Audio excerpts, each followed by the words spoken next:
Welcome to Positive Recovery MD. If you're listening, chances are you want to create happiness around you and thrive in your life. We're glad you're here and you've come to the right place. This podcast will inspire and motivate you to not merely survive your recovery journey. We'll give you the tools to build or strengthen your foundation to thrive and flourish in your life. Each week, we will come together as a community to have authentic conversations around addiction, recovery, and what matters. Growth and progress, not perfection. All while developing positive habits for you to utilize. To learn more, please visit positiverecoverymd.com to sign up to receive the daily positive interventions that will review, as well as gain access to exclusive Positive Recovery content available only to Positive Recovery MD listeners. All right, let's get started. Today, we have a special guest, good friend, Andrew Soren, who is the founder and CEO of Eudaimonic by Design, a global network of facilitators, coaches, and advisors who share a passion for well-being and believe organizations must be designed to enable it. Together, they harness the best of scholarship and years of experience to advise organizations and design systems that unlock potential and bring out the best in people. For the past 20 years, Andrew has worked with some of the most recognized brands, nonprofits, and public sector teams to co-create values-based cultures, develop positive leadership, and design systems that empower people to be their best. Andrew's a board member of the International Positive Psychology Association, co-chair of the next World Congress Positive Psychology taking place in Vancouver, July 20th to 23rd, 2022. He has been with the faculty of UPenn's internationally renowned Masters of Applied Positive Psychology program since we were students. That's right. He and I were students in MAP. And before I have him do his positive introduction, I'm going to share two things. One is he has been with the master's program since we graduated. I would give easily 2 toes, maybe even a limb to have traded places with him. I can't tell you what a rock star that means that he is to have been involved at that level. It also means we're going to get some phenomenal insight. Just a quick story, towards the end of our year, I don't know who planted the seed in my head. I think it was like a TA, that maybe we should get together as a class independent of the teachers and maybe go over some concepts, or I don't even remember. But at the time, whenever I came back, we were doing the master's program. So it was like once a month we'd go away and come back. And I was doing trainings all the time. I was so happy to have Andrew there. Because let me tell you, Andrew can hold a group and like nobody I've ever seen. So when he got up and started doing it, I was like this, first of all, admiration. I'm like, okay, he got it. And also the sense of relief. So I sat down. And it really was touching because I think, Andrew, you thought that maybe I was bothered. So like you pulled me aside and you were like having a clearing. I'm like, dude, no, that was awesome. And anyway, so I just want you to know, like, everything about Andrew speaks of somebody who's got this enormous power, is an amazing leader. But enough about me telling you who he is. Tell us you at your best, Andrew, if you would. Thank you, Jason. It's a pleasure just to be here. Just remembering back to those days, I can't believe it's been 10 years ago. That's just, it's kind of insane. Okay, the me at my best story that I'm going to tell you goes back even a couple of years before that. And it was while I was volunteering for this camp, pretty special camp. I'm based in Canada and in Toronto, and there is this organization now called Campfire Circle, used to be called Camp Eudaimonic. That's what it was called when I used to be a volunteer there.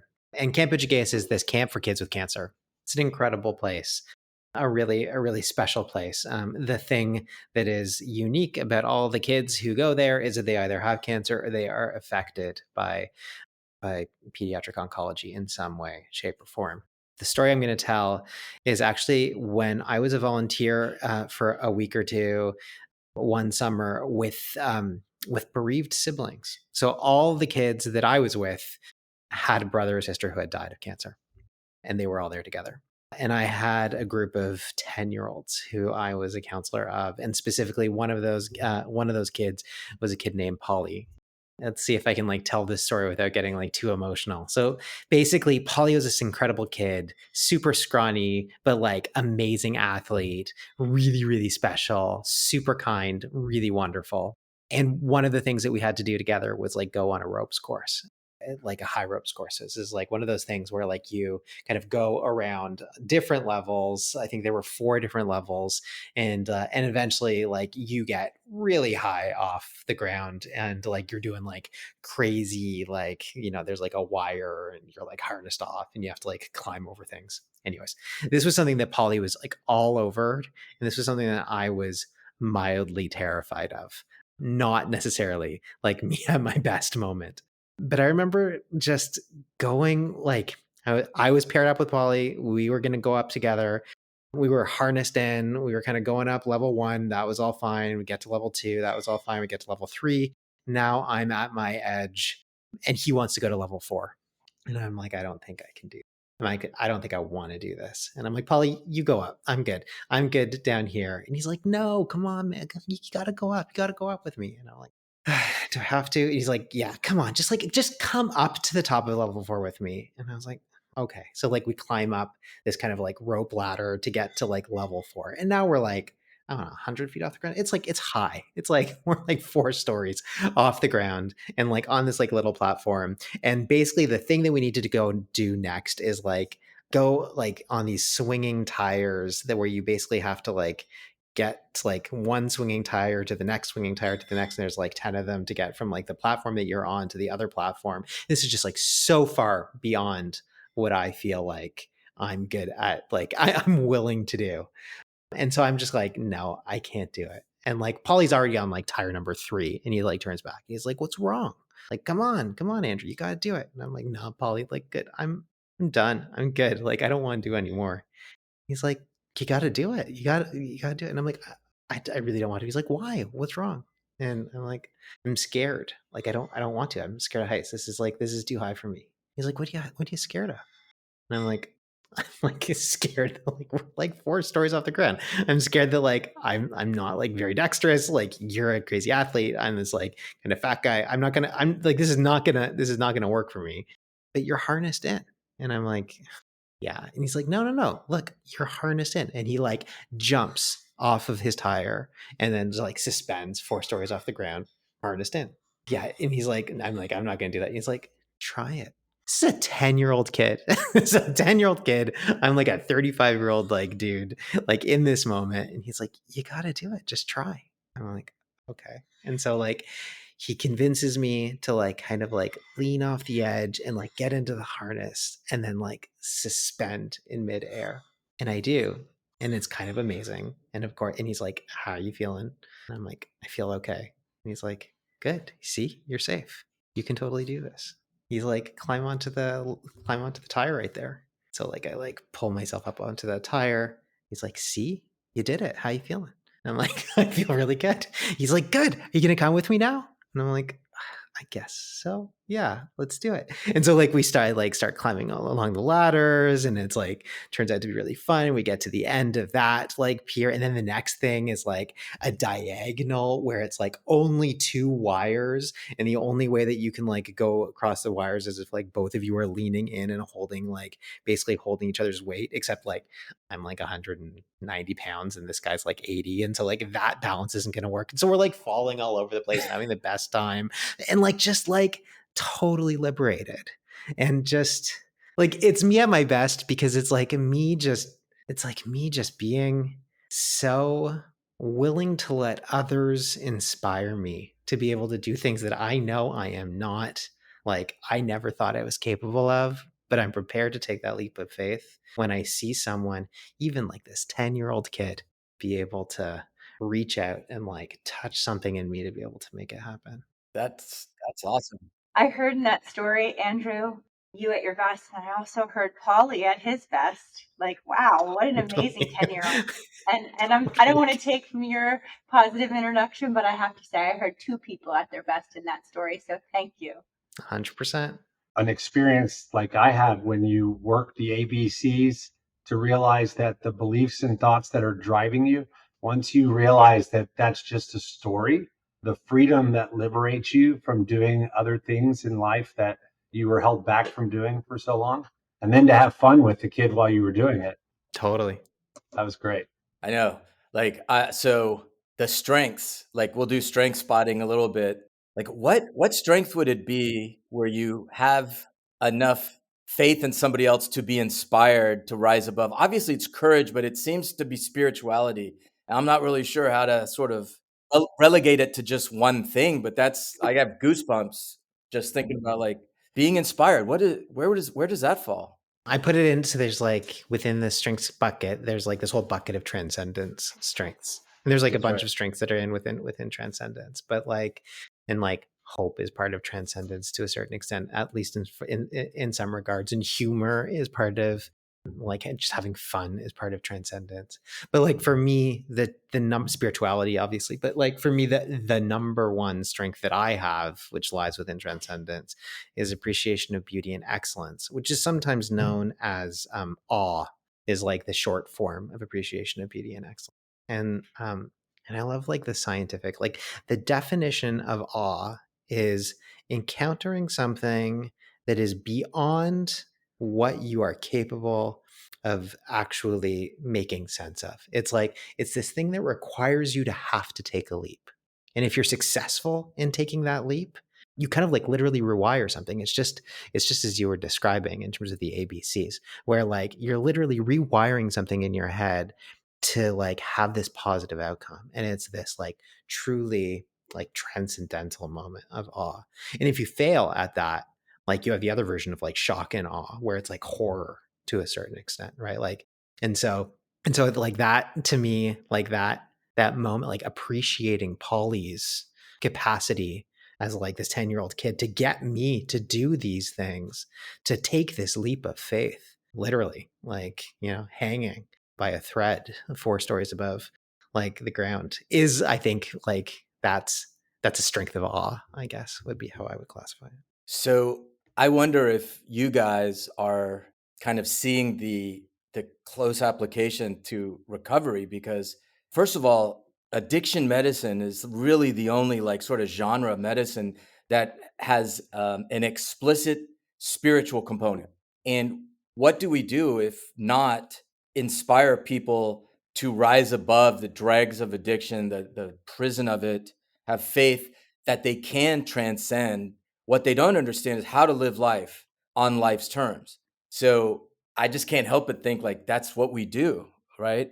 We need to like talk about all more, I guess, in our treatment.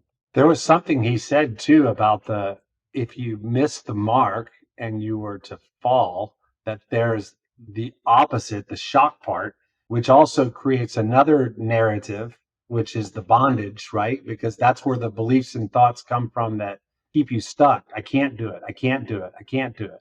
And it's creating that space for them to experience it. This is what I love about what we do with the clients when we go through the ABCs, is giving them those small little workshops or workings to start to experience the story they tell and how they can change it to experience something different, where one day they get down the road and look back and they're in awe. Because like for me, when I got sober after 19 years, it's surreal, the 19 years that I spent in addiction compared to the life that I live today.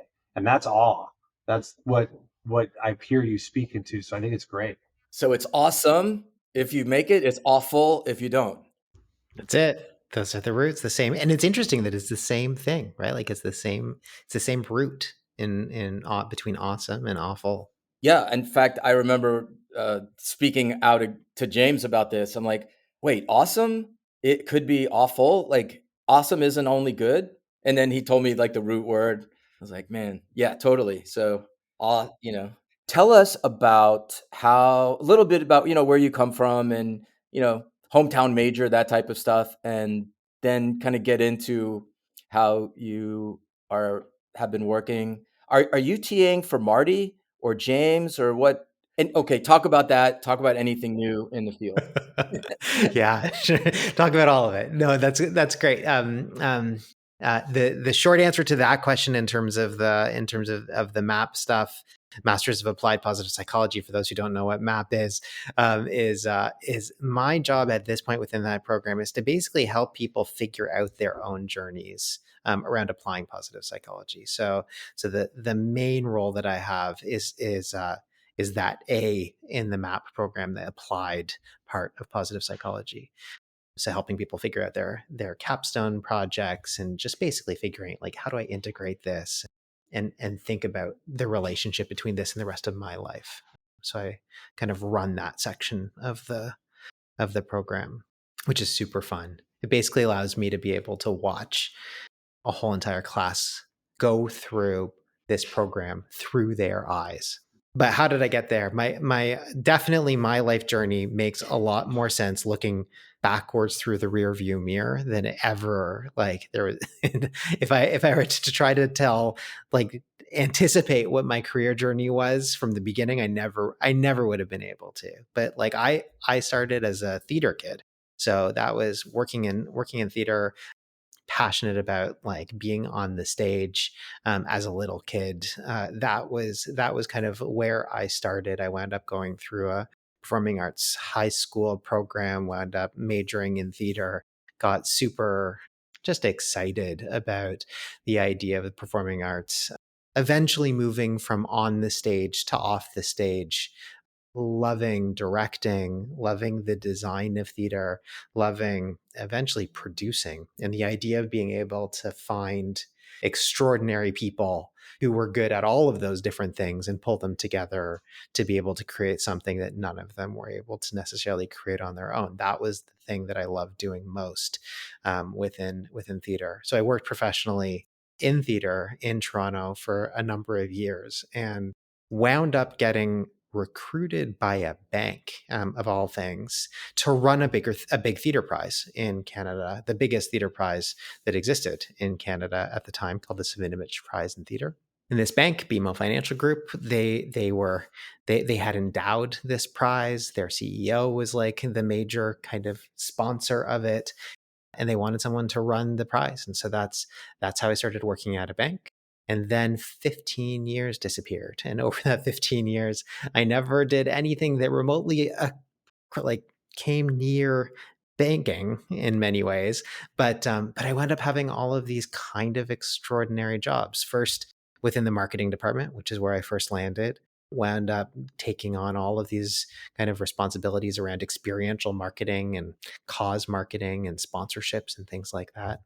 Then I got super interested in leadership development and the idea that, especially having come from the theater and the nonprofit art sector, nobody seemed to have any experience like as a leader or as a manager of people. And at the bank, there was a whole entire corporate university with a faculty of leadership that taught people these things. And I was like, what is that?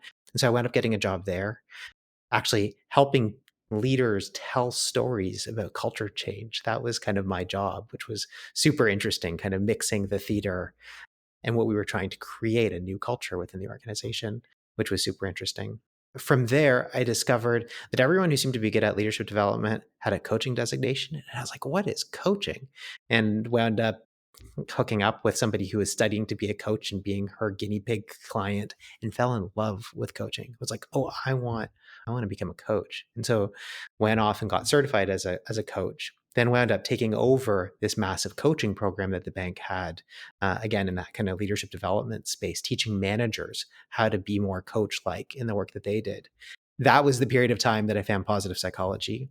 Positive psychology for me was like, it was like the thing that I was excited about. The reason why I went and took the MAP program was because I wanted to understand why and how coaching works. I kind of knew at that point that like there was this capacity within all of us where like if you pressed the right button in someone, kind of that like awe button or the meaning button, or what I would now call the eudaimonic button in somebody, they just like they turn on and incredible things become possible. And I was kind of like, what's that? I want to know about that. And I kind of knew about that in theater, and I kind of knew about that in sponsorship. Like that's kind of like what you were trying to do when you were sponsoring something. I kind of knew about that in like coaching, but I wanted to actually know what the science of it was. And so that's what took me to MAP.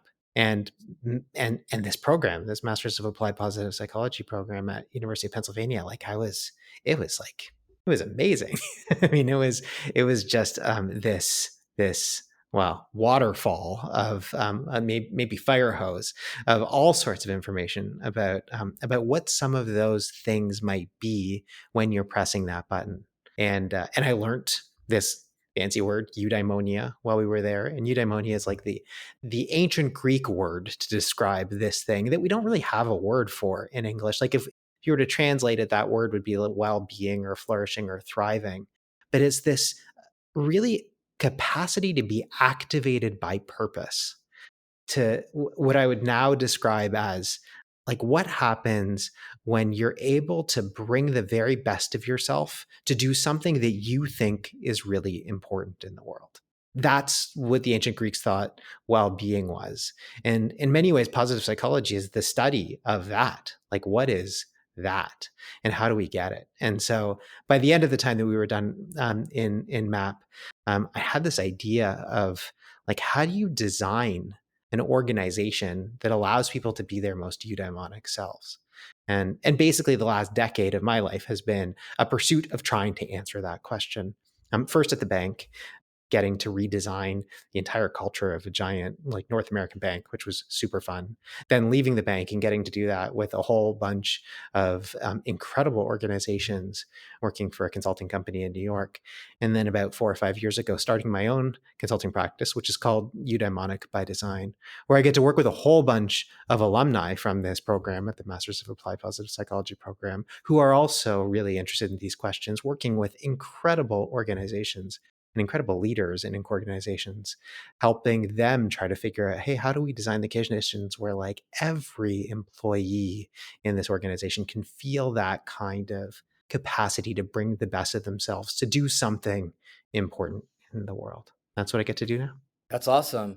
So did you come from a theater loving family? 'Cause I know when we were in school, your brothers, he had that Disney movie about the snail. Like he wrote and directed. What was it called?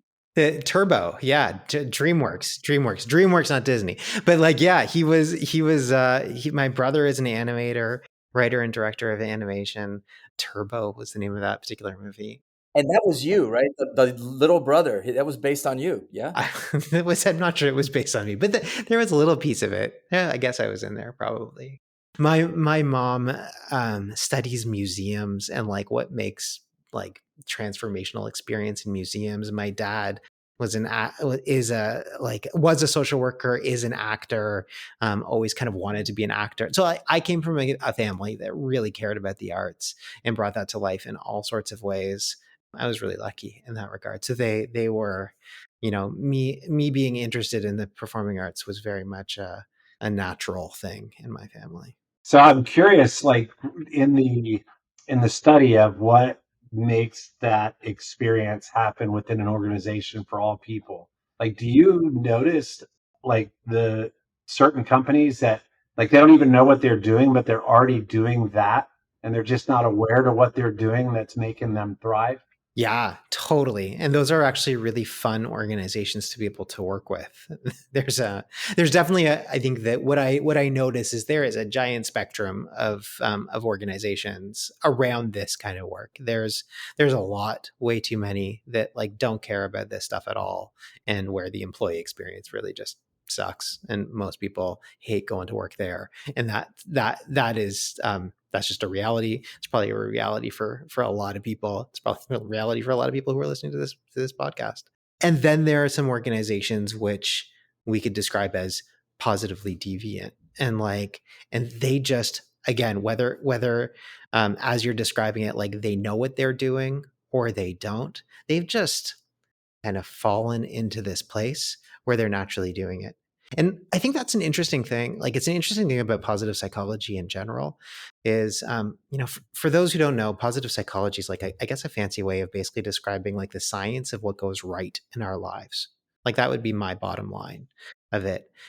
And there's this wonderful, Maston is her name, kind of researcher around resilience, who describes like the skills of being resilient as ordinary magic. And I would say like positive psychology is basically the study of ordinary magic. It's the stuff that we kind of all know. Like we're going to be talking later today about gratitude, I think. But like we all know that like it's probably good for us to be grateful, but we just don't practice those things on a regular basis. And if we did, like it has the potential to change our lives. And it's not that it's radically new to think that these things are important. It's just that some of those things work better than others. And like when we deliberately do it with intention, in the right ways, it has a tremendous power. So yeah, so there are totally people who are just naturally doing it, who have naturally figured it out. And they've already got that ordinary magic. And then there's others who, when they learn it, have the opportunity. And then there's others who just really aren't interested. Yeah, I like how you spoke to, folks that are being intentional about it. So like when Dr. Powers came back from his, after graduating from math and coming back and what we did within the organization that we were both working at the time and then have brought into positive recovery centers is trying to create that space where it is the rehab of choice, both for people who are seeking treatment, right? They need help from substance use disorder, and for the employees that choose to work with us at our rehab. So creating that culture, kind of twofold, but there's a lot to be said about nurturing that. So like we have great ideas about, how to bring it into the workplace and creating the culture. And Dr. Powers brought a lot to us after being at University of Pennsylvania. And just making sure that that you nurture that and that you take time to kind of see what charges other people up as well, right? Because we can do all the greatest things and also have the impact on others. I mean, I'm sure you see it even when you're coaching people. Like you really have to understand where people are coming from, whether it's the employees, our clients that we're taking care of, or even people that we're coaching. I know I just spoke about 3 different areas, but what are your thoughts on nurturing kind of a culture that gets created in positivity? Yeah, I think that one of the last things that you said, I think is really important. I think that people often look for like silver bullets when it comes to creating these kinds of cultures, or even what like this kind of life. Like I talk about organizations, but organizations can be anything. An organization can be your family. An organization can just be like whatever, like any group of people that's coming together for any kind of shared purpose. And so I think that there's a very significant recognition that there aren't silver bullets to this stuff. Like it actually, like that intention and that deliberateness is something you have to cultivate. And you have to recognize that one size fits none. Like when it comes to these kinds of things, we all have different perspectives. We all have different personalities. We all have different strengths. We all have different weaknesses. We all have different ways of ultimately having that button that I described touched in different ways.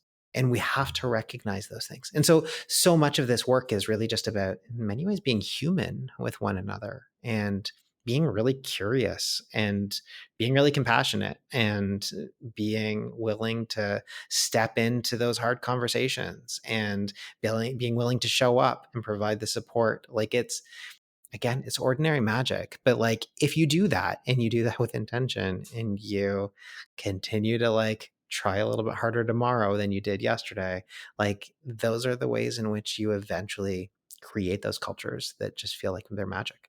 I feel like sometimes our clients forget that they even have that button, Mm-hmm. right? So like creating the space for them to remember some of that, which is why with all of our clients, we do the VIA to identify their strengths and take a look at what's going right in their world and who they were before kind of the addiction took over, so to speak, or who they are at their core. Just, I think that sometimes it's important for us to remind people they have the button. Can I tell a quick story? I hope it's quick. I know I'm telling. It doesn't have to be quick. Tell stories. This is your hour. I was doing some work. I was doing some work a couple months ago with this community of Indigenous alcohol and drug addiction program workers in Canada that are just really incredible. And I had this one young guy in the workshop that I was running, and it was a workshop on character strengths. And this is the first exercise that I generally do with people around character strengths before I do any teaching about what they are. I give them the list of 24 character strengths just so that they have a vocabulary or a language. And then I ask them, much like you started with me, Jason, to tell a peak experience, a you at your best kind of story. 2 of these guys were paired next to each other. One 26-year-old guy, one 23-year-old guy. 26-year-old guy starts. Again, the prompt was something like, describe a time when you were able to make a meaningful contribution. First guy's like, I can't think of anything, you go. Second guy starts. And he was slow. He spoke slowly, he walked slowly. He took like a good just like 90 seconds of silence just to like think about this. And then he starts talking and he's like, I grew up in this reservation in Northern Ontario. My parents were alcoholics. They were drunk. They were stoned all the time. They were kind of horrible. I went to a high school. Everyone teased me. People beat me up. I had a miserable time. When I'd come home, my parents, like, they only served me cans of stuff. Like, there was no food other than like SpaghettiOs that we could eat. And I hated it. And so I like kind of taught myself how to cook. And then I got really interested in that and decided that I wanted to go to cooking school in kind of like the major town that was outside of the reservation, Thunder Bay. So he gets himself, at 18, 19, out of the reservation, gets to Thunder Bay, enrolls in culinary school. And he's like, it was really hard. It was like way harder than I ever thought. And pretty soon I started drinking and then I started failing. And then there was like this day where like some guys came in a pickup truck and just picked me up and drove me, threw me in the back of the pickup truck, drove me like 50 miles outside of the city and just like dropped me off in the middle of winter and like told me to get out, dirty Indian. And then I had to make my way back into the city. And that was really hard. And then like I got back to the reservation and my girlfriend got pregnant. We had a baby 3 months ago, beautiful girl. And like I decided that I needed to turn my life around. So I signed up to be like in this program to be the person in my reservation that would help others to deal with their alcohol and drug addiction. And that was like a month ago, and I'm here at this conference. That was his like you at your best story.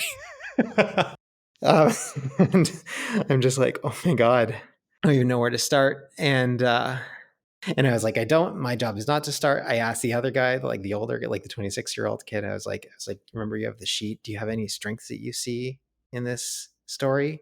And the guy looked at the sheet and he's like, yeah, I mean, you had a lot of creativity. Like, deciding that you wanted to go to culinary school, that was an amazing thing. And like, obviously bravery and courage. Like, I mean, it was hard to like stand up for yourself and like you like all that like fighting, all the like beating up at school and like this like crappy stuff in Thunder Bay. Like that was hard. And obviously like love, like the way that you're describing your daughter and like how much you care about that and the perseverance to be able to like get from like there to here and to like and then again like the bravery and courage to actually show up and to be here, like, and the hope that you have for your community about what you can do. I guess those are the strengths that I see. And this kid is silent and there's like he starts like kind of like choking back tears and then he's like, I didn't know I had strengths. Nobody's ever told me that before. It was pretty incredible. And I got to say, like over 3 days, like the way that this kid blossoms, right? It was just spectacular. It was spectacular. Anyways, yeah, sometimes we just don't know that we have strengths. I mean, absolutely. We're a strength-based program. If I had to do a bottom line, certainly we don't pretend that people aren't coming from families like you described and worse. That trauma's real. The need to forgive, the need to resolve grief, the need to have resilience against shame, and all the red cape stuff. How do you coexist with that? So like I struggle a little bit because I love the name positive psychology. I like positive recovery, but it does give the impression that it's all, rose colored. We're only looking at your strengths. We're only trying to push the button to the right. But that's not the case at all. It's like they work together and it's possible. The whole strength-based problem solving is a way to attack the left with strengths without undermining the, you've got to validate what's going on. You've got to accept. But I'm sure it's a universal thing. But, to say like most Americans can't name their strengths. I guess now most North Americans, throw your lot in there. But yeah, it's so much better to approach this way. The more that I do this work, the more that like when we were going through the MAP program, like the way that we were taught to talk about positive psychology is often like on a continuum. like -10 to +10, and you're somewhere on that spectrum. And positive psychology is interested in what happens above the 0 line. Like that's kind of like the way that I was taught around how to describe what positive psychology is. And the more that I do this work, the more uncomfortable I am with a linear spectrum. And I think that, like, again, whether recovery is part of your story or whether you've just gone through the pandemic, like everybody knows at this point, I feel like that's not actually how the world works. Like it's not just a linear progression from one side to the other. There's this guy whose name is Corey Keyes who came up with, like, I think a much better way of thinking about well-being and struggle. He talked about mental health and mental illness, but I actually think it's easier to think about it in the context of struggle and well-being, and to think about it almost like a 2x2. So like on a horizontal, one level on the horizontal plane, you have struggle. So you can have low struggle or you can have high struggle in your life. And then in the vertical, you have well-being resources. And you can have a lot of well-being resources, you can have little well-being resources. Sure, if I have very little struggle and a heck of a lot of well-being resources, I might be flourishing. And if I have a whole lot of struggle and very little well-being resources, I'm probably really suffering. But those aren't the only two options.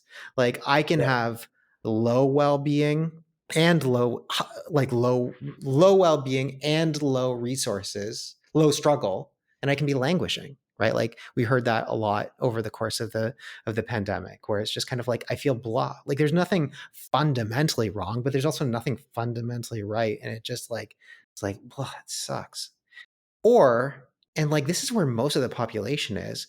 I can have like a decent amount of struggle in my life, and I can have the resources to be able to cope with it. I can struggle well. And so I think that, like, for most of us, positive psychology can help us struggle well, can help us like deal with the struggle that's in our lives, whatever that looks like, and have the right resources to be able to really bring our best selves to it. So well said. Love you, Andrew. Oh my God.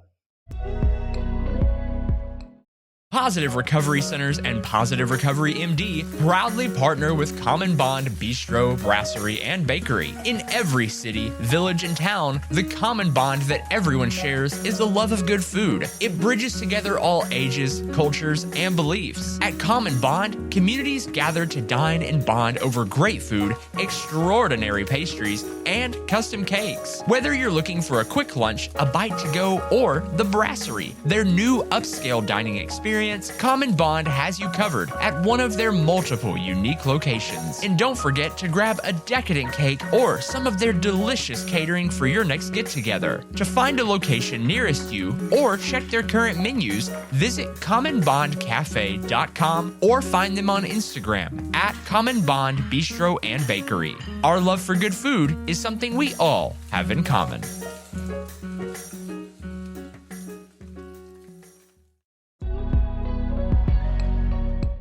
One of the things that lacked for me until I started to uncover a lot of this was real quality connections with people. And I know that there's a tool in positive psychology called high quality connections. And I didn't steal from that, but I did play off of that. And so it's a deck of 52 playing cards. They're called quality connections. And you basically will span them out and you'll pick a card and then you'll read the question and then answer it. Pick a card, like a number and in a deck of cards, like. Oh, okay. I want so I want like a queen of spades. Queen of spades. Queen of spades. Great. So the trick to this deck of cards is the spade is like a trump card. So when you pick the spade, you actually ask the question to the person holding the card to answer about you. I love it. So since you and Dr. Powers know each other, if Dr. Powers is willing to play the game and I'm willing to find the queen of spades. As long as it's not how I've disappointed him over the last 12 years. I got it right here. All right. Okay, the queen of spades. The question is, if there's one thing you could change about our friendship or relationship, what would it be? So you would have to ask that to Dr. Powers. So Andrew, you're asking Dr. Powers. Dr. Powers, you answer it to Andrew. Jason, if there's one thing that you could change about our relationship, what would it be? More FaceTime. Yes. I knew that answer was coming. Now that I know you're in charge of the applied section and I am applying it, Like I could be your sous chef. Totally. Yeah. Oh man. No, ask just Jamie, you pull one that's intriguing for him. So I just pulled a random 10 of clubs, and I love this question. Good. When have you exceeded your own expectations, and what did you do? So I told you that I wanted to start Eudaimonic by Design, or that I had the idea of Eudaimonic by Design when I was at the end of the MAP program. But it took me like a good 8 years to actually build up, maybe not 8 years, maybe 6 years to like build up the courage to be able to actually take this idea from the realm of good ideas into the realm of like committed action. And the way that I wound up doing it was I was like, I don't think I can do this myself. Like, I think that if I just rely on myself, I'm not going to be able to make this happen. But I can rely on these other people. There's these incredible people who, over the course of the time that I had been in the MAP program and been involved in being an instructor in it, I had kind of collected this like incredible group of people with really shared passions. And so I invited them all. Like I was like, I'm going to make a list of all the people who I would love to work with. And I'm going to send them a personal invitation that says, hey, I want you to, I want to start this thing. I don't know what this thing is. I know it's called Eudaimonic by Design. And I'd love for you to help me try to figure out what it is. Basically, meet me in this historic home called the Glen Fort on the Delaware, October 29th, 2018. And let's co-create it together. And 25 people showed up. And they were incredible. Right. And we wound up spending this whole entire day basically imagining collectively what this could be. And everything that has happened in the last 4 or 5 years since then, in many ways, was a product of what initially started that particular day. And so, yeah, that totally was way more than necessarily what I could have ever anticipated in terms of what has been possible since. Wow. That's so fun. fun. I've got goosebumps. What's funny is when you were saying that, I was thinking about one of my dreams is to start this little body of work. And I thought, what if I sent something to my teachers? I actually said in my head, before you said it, about meet me on this day here, but you can't tell anybody until you get there. I went all the way and then you started saying it. I was like, oh my gosh. No maybe way. This is what I'm supposed to do. So fun. I'm in awe. Oh, so Andrew, I don't know. Do you know that Jason is an author of 2 books? I know he's an author of 1. What's the second, Jason? Oh, so the Positive Recovery Daily Guide, yes, is okay. But when the servant becomes the master is the reference. Oh yeah, book is of addiction. the Yeah, it's on its second edition right now. That's amazing. It is amazing. I'm surprised because pretty sure nobody's reading it, but I do get about $25 every quarter, so I can go to McDonald's. But it's a niche book. It's not like J.K. Rowling's, but it's pretty good. So I will say, when the servant meets the master, that particular book that's authored by Dr. Powers. Look, here's the thing. It's a great resource for families who have loved ones who suffer from addiction, or just kind of understanding the full continuum of care and what's out there and how to just get a handle and understand addiction kind of at a basic level, and kind of give some guidance as to what can be done and all the different modalities that are out there. But the second book that Dr. Powers wrote is The Daily Guide, and it incorporates positive interventions, and it's meant to give folks something to do every day, because we know the longer that people stay engaged in treatment, the more successful the outcomes generally are. So there's something to be done every day. And I know we sent you day 45 to take a look at. Dr. Powers will be sending you an autographed copy of this book, so you can put it on your bookshelf. And maybe you'll join along with us and do a daily positive intervention and keep us posted on how things are going. Today's is on gratitude, like you mentioned earlier. One of the quotes that's associated with it is, kindness trumps greed. It asks for sharing. Kindness trumps fear. It calls forth gratefulness and love. Kindness trumps even stupidity, for with sharing and love, one learns. And so we know that we can train our brains to be more open, more creative, more grateful, more happy And at any age and at any situation, human beings are amazingly adaptive. And your story about Polly kind of shared that and showed how you then became adapted as well. So we are talking about practicing gratitude so that it brings a value to helping you to achieve happiness. And so today's positive intervention that you were asked to participate in, and I know Dr. Powers did as well, is that each morning and the last thing you do before you go to bed, journal about what you have to be grateful for. You were starting your day off right by making a 10-item gratitude list of whatever kind of resonates with you as something to appreciate today. And then at night, we asked you write down 3 great things that happened today and why. In this particular explanation, we talked about using an optimistic explanatory style. So for our listeners, Dr. Powers, if you could just give a brief kind of one-liner about that optimistic explanatory style, and then I'd love to hear a little bit about what your experiences have been. And I know Jamie keeps a gratitude list as well. So Okay, so optimistic explanatory style would be the most helpful, realistic explanation of why something happened. One sentence, it's hard to do, and you have to know a lot, I think, to understand it. But I think that's it. I mean, there's like, 2 sessions on explaining what it is. But yeah, so for me, and I think for many humans, it's so easy to think about the negative, to think what's wrong, to sort of like problems are so readily available to our brain. I mean, for good reason, right? The negativity bias helped us survive and all that. But it is training, and is gratitude is one of those exercises that helps like offset that propensity to kind of look and massage what's wrong. That, again, it's like I think, Andrew, you helped me see it this way when we were, in MAP, is that it's like when things are falling apart, it's like not the right time to practice resilience, right? You have to like breathe and collect yourself and do all these things that you do in the middle of something that's tumultuous. But I'd say most of the time that's not oppressing us, right? And so the way I look at doing exercises like this is that, it's helping me get my skills, because shit happens, not just to, not just to addicts and not just when active addiction, but like life happens. And so, yeah, for me, it's a lot easier for me at the end of the day to like, okay, what went right when I know that's my activity to do. Cause I go through the day, I'm like, okay, I'm a detective. It's easier for me to meditate in the morning because it's a little empty.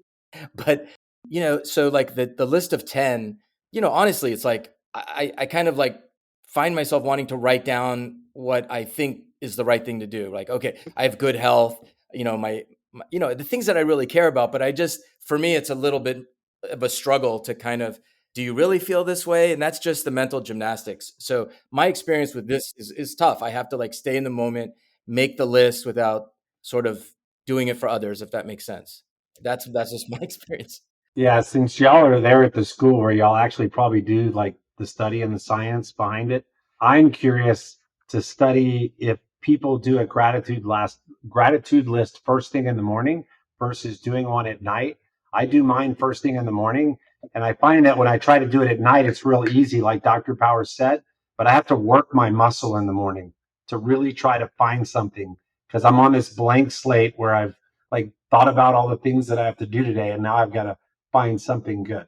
And I'm curious if there's science that proves in the morning doing it actually enhances it even more. I don't know if that's studyable. It's a really good question. And the short answer is I don't know. I don't know specifically about that.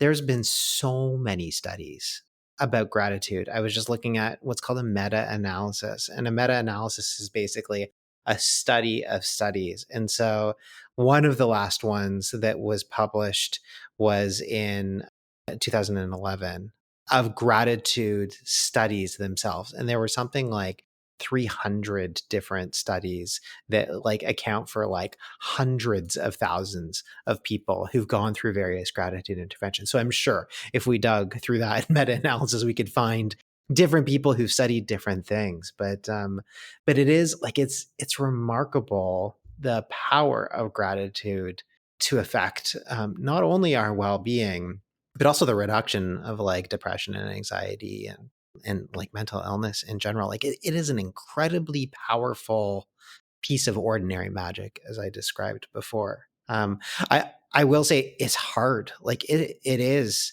I think that it's both of you as you were describing it, it made me think about like the practice of gratitude, not just like the intervention of gratitude, but the actual deliberate practice. Like it's one thing to be able to say, hey, come up with like 3 good things that have happened to you. Or like sometimes I just do what WWW, like what went well, like what's one thing in the last 24 hours that you can say like went well for you.